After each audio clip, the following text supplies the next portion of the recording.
shot de açafrão que vai te auxiliar na perda de peso, pessoal.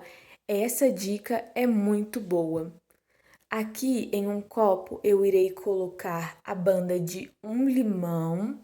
Depois disso, a mesma quantidade de limão que eu colocar, eu vou colocar de água para que não fique muito azedo.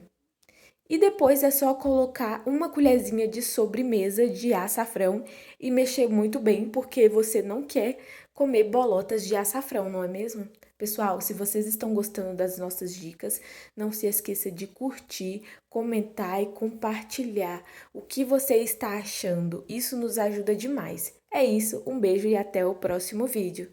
Tchau!